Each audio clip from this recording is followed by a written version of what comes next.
Today on Exit Algorithms, we're joined by Seth Clevenger, a journalist who's been on the front lines of trucking and logistics for over 14 years. Seth is the managing editor of Features and Multimedia at Transport Topics, the leading trade publication covering freight transportation.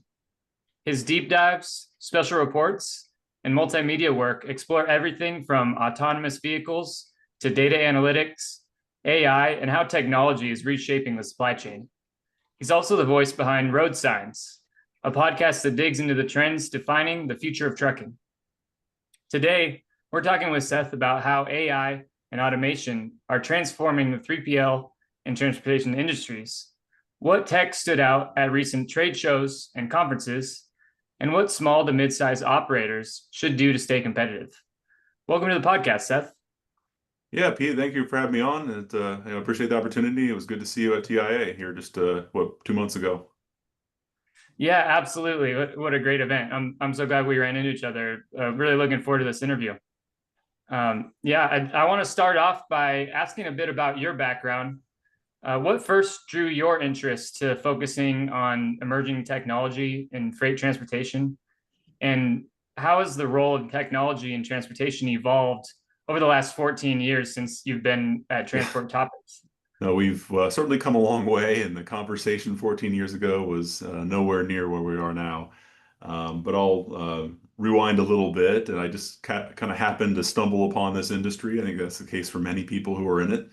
Some people grow up in it, and maybe their family's in it, and they've kind of kept up with the family business. In my case, I graduated from college and had my journalism degree and used it for about 6 years at a chain of local newspapers in Delaware, of all places, covering like city council meetings and school board meetings, things like that, local business. But I decided to get into the trade press, and it's been a great fit for me. It's a fascinating industry. It's an underappreciated industry too. I mean, I think that I have to convince people that it's fascinating sometimes when I talk to outsiders, but I've yet to have a boring day covering transportation in those 14 years. And yeah, I mean, when I started, the technology conversation, it was almost unrecognizable, right? The core components were there, right? TMS vendors to run your core operations and uh, in-cab technology for asset-based trucking companies.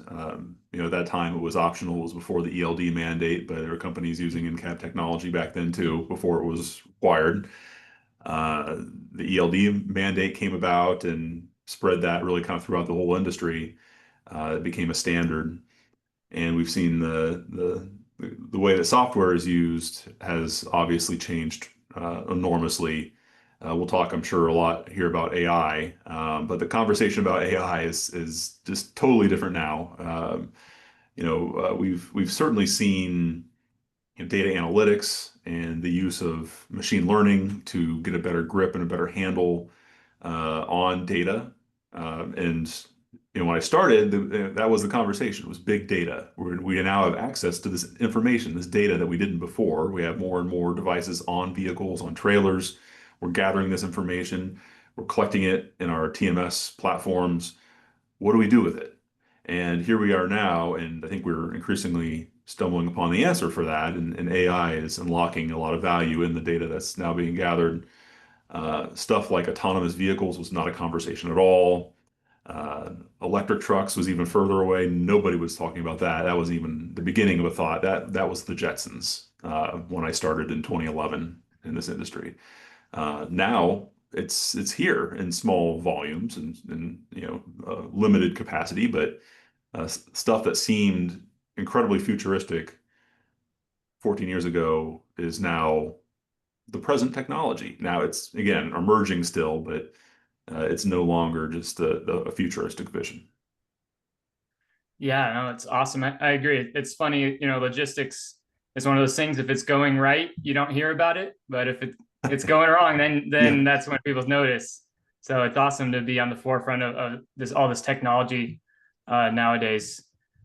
And yeah, I know you've covered all of the major logistics trade shows, Manifest in Las Vegas. We met at the TIA conference in San Antonio. what were the most exciting or practical AI tools that you've been seeing? Yeah. Well, it's certainly at the top of the hype cycle right now for AI, but it's not just hype, right? I mean, there's a good reason for it. It's this latest evolution of generative AI, large language models, AI assistants, agentic AI, that's now becoming is becoming possible for widespread adoption, right? I mean, the cost point and innovators that are entering the space. Uh, One of the biggest takeaways for me is just all the new startups, all the new companies that are jumping into this industry. I mean, I go to the trade shows, wander the exhibit halls, and I'm discovering new companies every time I go now. And like, oh, what do you guys do? And so often the answer is it's a use case involving AI. And I think that for 3PLs, for freight brokers, the key opportunity here is process automation, right? There's some really interesting ones around, communications, interacting with drivers, interacting with your customers. Some of those calls, some of the routine calls, check calls can be automated now, and that allows your people to focus more on management by exception, right? Let them handle the complex issues, maybe the troublesome challenges that pop up in transportation, and they always do. In transportation, it never goes completely according to plan. Maybe it does most of the time, but uh, somewhere along the way, there will be something that you'll have to address, right? And you can focus on that more because you don't have a full day's worth of check calls and manual labor and data entry. Those types of tasks are going to become increasingly automated at brokers, at 3PLs. So I think the companies that are looking to implement that type of technology will be ahead. Companies that are slow to adopt are going to be in for some challenges, I think. Definitely. Yeah, makes a lot of sense. Yeah, you mentioned that, there's so many options now, hundreds of EMS systems, like all these tech tools that you can kind of get lost in the buzz, all the buzz, the hype. Are there some technologies that have stood out as, a clear return on investment Yeah. for 3PLs and freight brokers? Yeah. Well, you mentioned TMS platforms, and for a while, it felt like we were consolidating, right? There's a lot of M&A activity in that space. A decade ago, started to become, a little bit of an arms race. A couple large companies that started to dominate. And lately, we've seen a whole bunch of new players jump in as well. So you have your large incumbents and all these growing startups as well, and smaller companies, not necessarily startups anymore, but small growing TMS options. We're seeing more and more niche products, products that are either tailored to a specific type of business or can be tailored to meet configured to meet the needs of an individual business. A little bit less just purely off the shelf, one size fits all, because it's not a one size fits all industry. It's a very diverse industry. Every transportation provider has its own wrinkle, its own unique flavor, and the technology is increasingly able to adapt to that. And that's been a standard, of course, right? I mean, if you once you reach a certain size, you need a tech platform to run your operations, and I think that maybe the threshold to what at which you start to look at those investments maybe goes down a little bit. Smaller companies move from the spreadsheets to the TMS maybe a little bit sooner. Is maybe a price point. Some of the options on the market are cheaper. Uh, that's allowing some of the smaller carriers, smaller brokers, smaller 3PLs to perhaps compete with some of the larger players in the industry a little bit more easily. But I'd say the core technology stack hasn't changed. It's just the features and functions and capabilities that we're adding on to it. A lot of these startups I referenced to, these AI enabled capabilities that are coming to market, uh, feed in or integrate with your core TMS system, and that's where we're starting to see some interesting applications. I mentioned communications. Uh, Other one I think is getting a lot of traction is freight pricing intelligence, not just sort of your tribal knowledge of what you know about what freight should cost on this lane, but pricing it intelligently with the use of data analytics and including AI that can start to understand and predict rates looking ahead. And that's again, in a tight margin business, giving you a leg up to try to be profitable and it's been a down market and a down freight market really for about 3 years now. For sure. Yeah.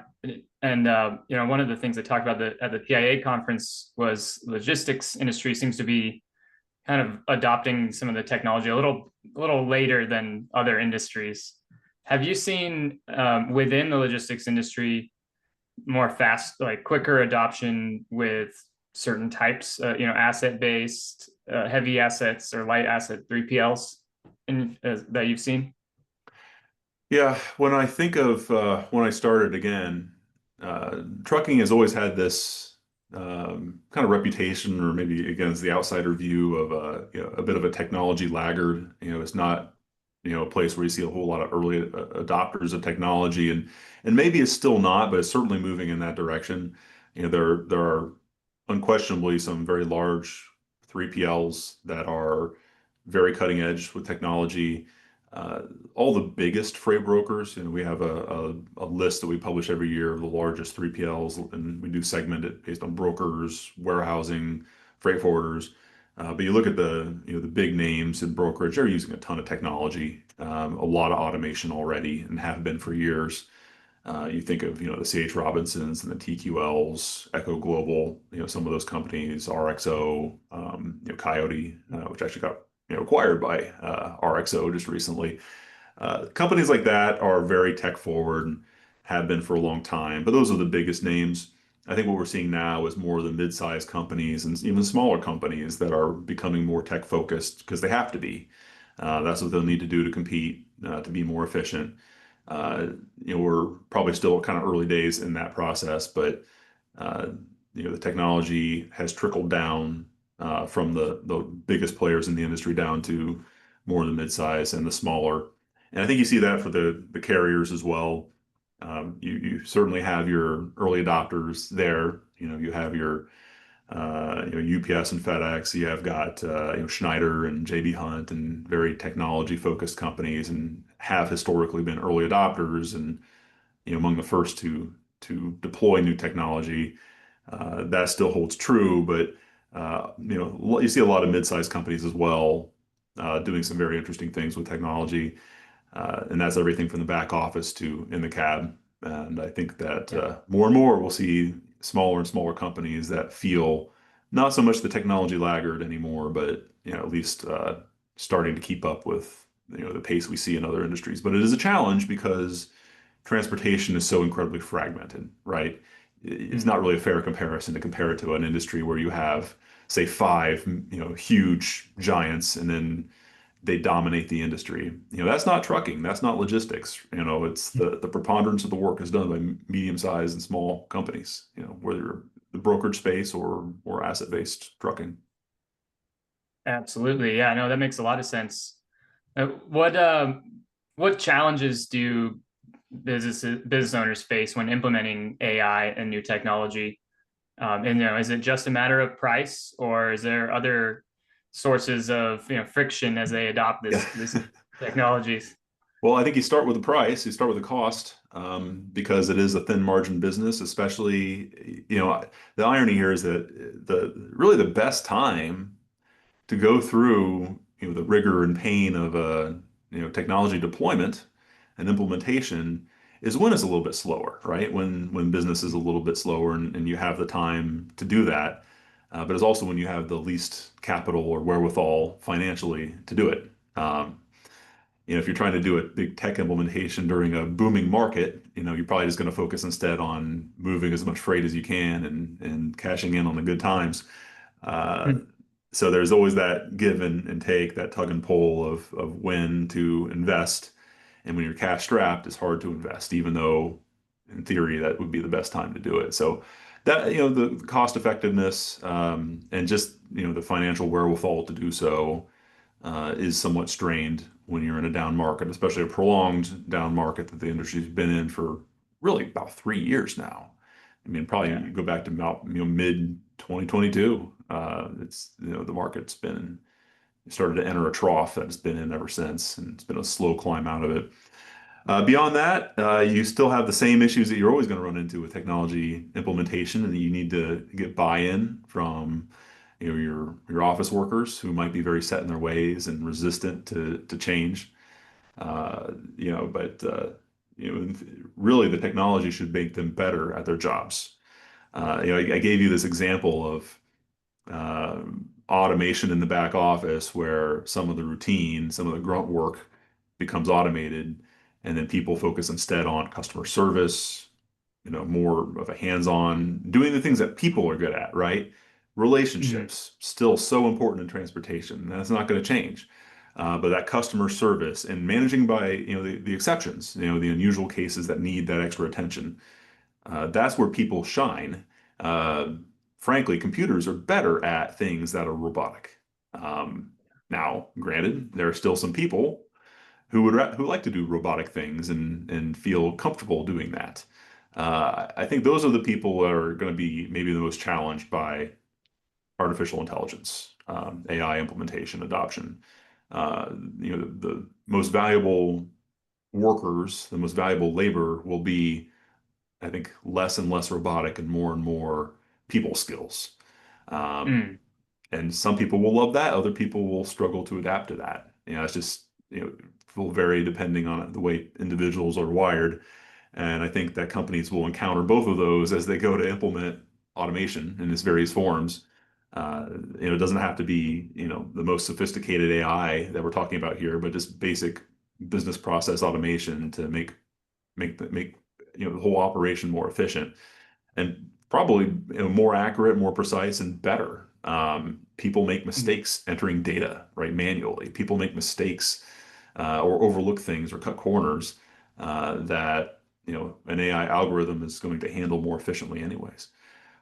So that, I think, is going to be one of the management challenges that the industry encounters as it moves forward with more and more AI and more tech. No, that makes a lot of sense. Yeah, for sure. And speaking of automation and just um, interfacing humans with the technology, you've been on the front line of autonomous vehicles, AVs. How close are we really? I know I was listening to your recent podcast about Aurora. There's tests in certain places like the Texas Triangle. But yeah, where do you see that industry Yeah. today? Yeah, it's been a long time coming. I mean, you look over to the passenger car side of things with, you think back to the Google self-driving car project, and took many, many years to get from that idea to what Waymo is doing now in select cities. But uh, you can go get your driverless car, ride-hailing service, and get a ride in a driverless car, and in these cities today, and is growing, is scaling up. We're further behind on trucking, but we're seeing it there too. Again, it's been a long road.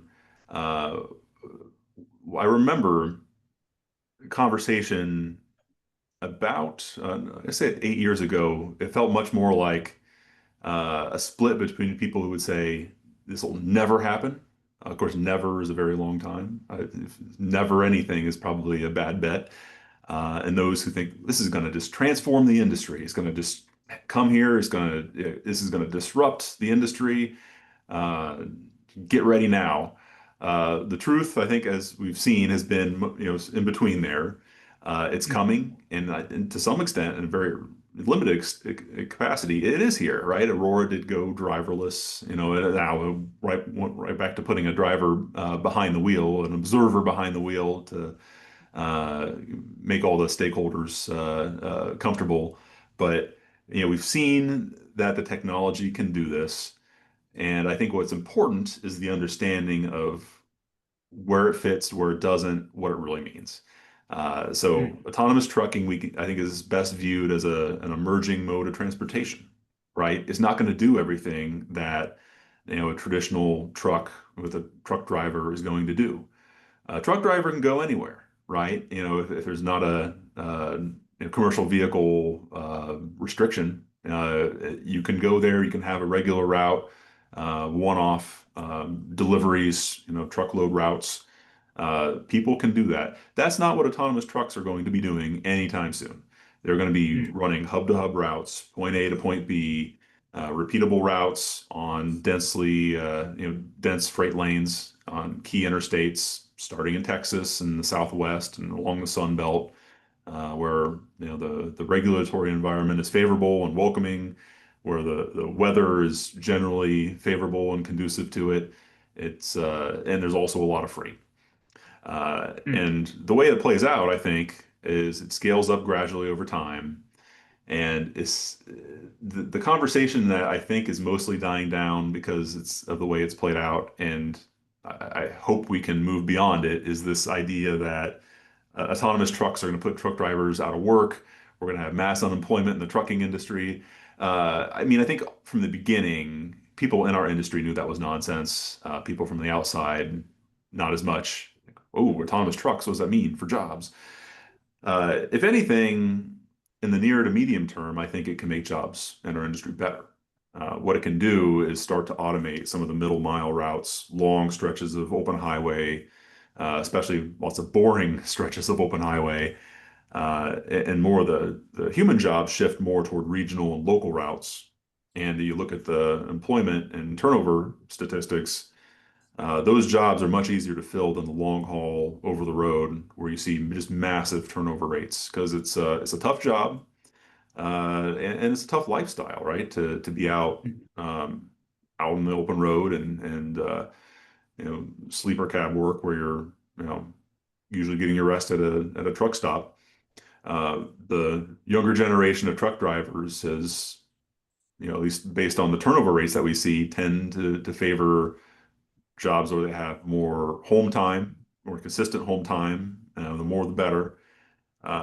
You can make more money if you're willing to really go out on the road and over the road, and make money that way. And there's still going to be a ton of opportunity for that. Don't get me wrong, but I think we'll see a certain fraction of jobs that are today long haul in the future become short haul if you can implement autonomous trucks on certain lanes, and that Mm. creates a need for first and final mile, because the autonomous truck's probably not just going to go, uh, unless you're in an ideal location, exactly where you want it, unless you have Mm. volume.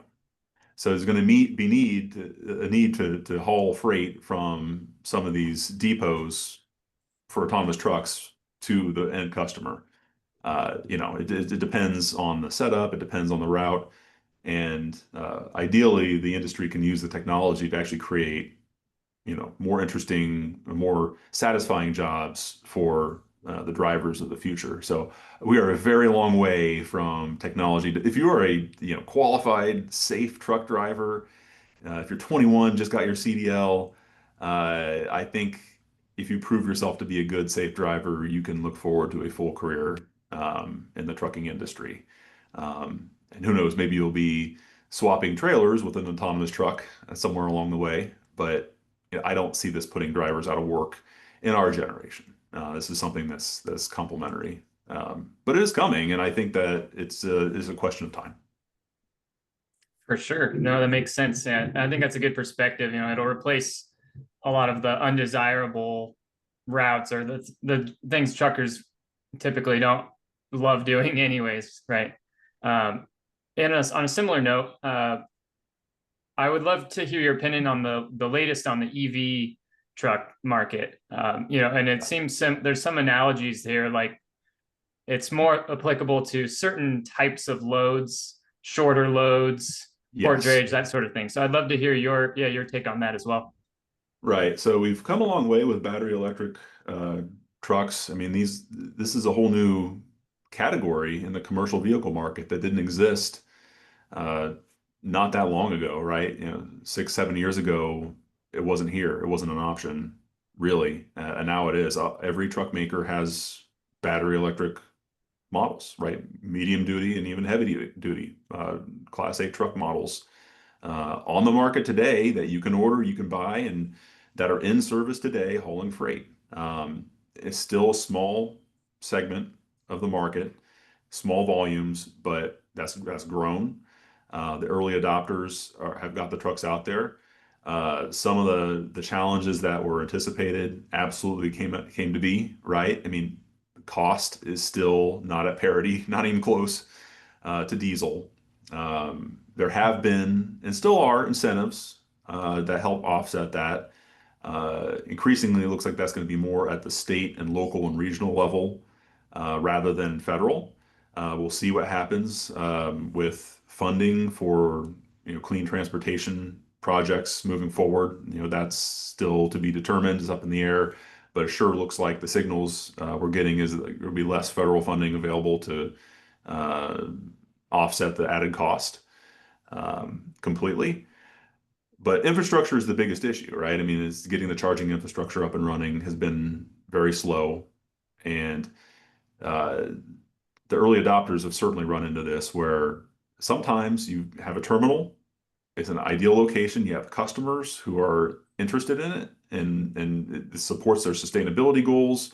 They can make progress, tangible progress on their goals, and they're excited, maybe a little bit less excited about the added cost, but they're excited.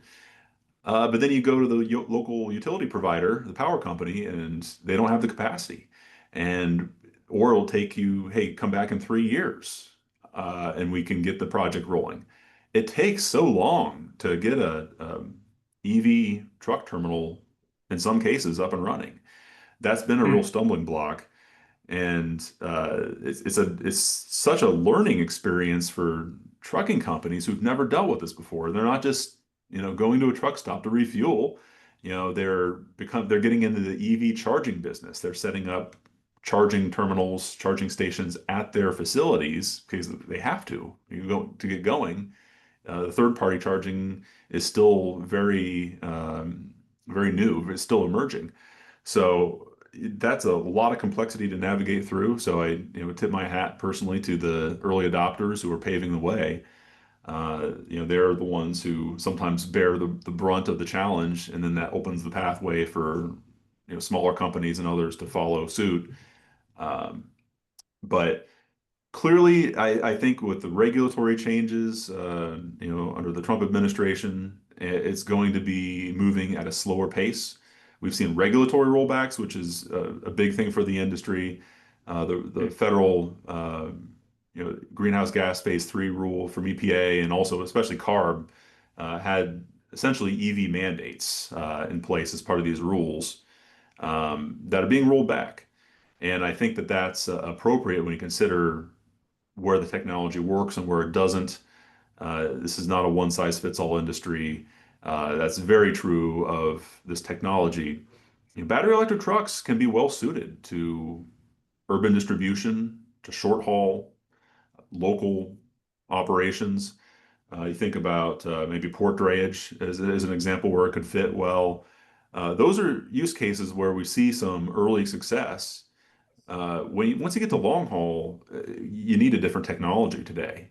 And the idea of phasing out diesel before we have viable alternative for those operations obviously generated a whole lot of pushback from the industry. And I think the industry at large is some relief that the regulations are being there's some pushback there. Now, we'll have to see what happens in terms of adoption. I certainly expect it to decelerate a little bit and have more of an all um, kind of a full menu or all of the above approach moving forward. I think we'll still see battery electric trucks. I really do think battery electric trucks are going to make a lot of sense over time as the costs, come down, as we slowly build up the volume. Uh, it's probably still the leading contender for the future of local distribution, short haul routes. I do think that that category absolutely is going to grow still, but it's going to grow based on business demand more so than regulation. At least that's the way it looks like now for the intermediate term. What we will see also are a fresh look at things like natural gas, renewable diesel, so ways of Hmm. using the tried and true internal combustion engine in more efficient ways, even hydrogen combustion and hydrogen fuel cells, where you can start to get to zero emission for for long haul, but that still has some development that needs to take place and infrastructure as well. So that's probably a very long-winded answer to your question about battery electric EV rollout. Decelerating, but I think it's still moving forward, and I think it's going to be more options than just EV. It's going to be a range of technologies. Oh, fascinating. Yeah, no, thank you. Yeah, as we wrap up the show here, I just wanted to get your opinion. What trend do you personally are you most excited about in the next 3 to 5, even 10 years down the line? Yeah. Well, I think the one that's probably most impactful in that time frame is AI. This is something that just about any company in our industry can benefit from in some shape or form. It's moving very quickly. There's a ton of investment. There's a ton of entrepreneurs. The large tech incumbents are working on this. The startups are working on this. The smaller players are working on this. So many different use cases. It's going to have to be able to fit into operations, right? I mean, if it's got to integrate with the existing TMS platforms, and uh, otherwise, companies simply aren't going to be able to use this siloed information. I think we're going to move on from, I mentioned big data, that conversation, when I started at Transport Topics. It's going to be all about utilizing data and create, even using synthetic data that AI can generate to help clean the data, right? Because Hmm. data in our industry is pretty messy. Uh, Making it more usable. I think AI is going to become more and more accessible and affordable.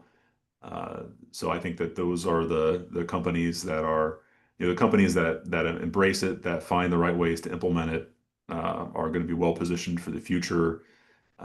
There's going to be a lot of focus, I think, on things like fraud prevention. Certainly in the 3PL space, that's been a real headache for the industry. So carrier identification and making sure you can trust your partners you're working with, and avoid the scammers and cargo thieves. Uh, Beyond that, I think it's also those who are going to be able to adapt, right? We're at very Hmm. uncertain times. The tariffs have really clouded the outlook for where we're headed. The whole industry, it feels like, is waiting for an answer on what the world looks like when the dust settles on international trade. A lot of decisions are on pause. A lot of trucking companies are holding off on buying trucks because they just don't know. Or, what's the economic outlook? What's the freight outlook? Are freight patterns going to shift depending on what the new trade patterns look like? They just don't know. And if you don't know, it's hard to make a decision. So it's been bad for business to all the uncertainty and the lack of clarity. We're all hoping for that to start to come into focus more, and then we'll start to see some decisions being made, and hopefully the freight market will really start to climb out of the trough it's been in. Definitely. Yeah. Thank you so much for all your insights today. Where can listeners follow your work and stay up to date on the latest in the freight world? Yeah, so all of our work is online at ttnews.com. So it's our homepage for transport topics, and it's everything from technology and regulation in the trucking industry, uh, to business trends. It's really for call it the decision makers and leadership in our industry, 3PLs, trucking companies, shippers, all the suppliers that serve the industry. What are the trends and technologies that they need to be on top of to run their businesses effectively? Lots of multimedia as well. If you're into podcasts, you're listening to this one. We have our own called TT Roadsigns, available on all the usual channels, Spotify, Apple Podcasts. So that's if you enjoy this audio format, it's we're in that space as well. Awesome. Yeah, and I'll drop the links in the show notes as well. But yeah, thank you Awesome. so much for your time today, Seth. A great conversation. Really appreciate it. Yeah, thanks for having me on. It's been great to meet you, Pete, and look forward to seeing you at the next trade show at some point down the line. Thanks for the conversation here. Been a good one. Absolutely.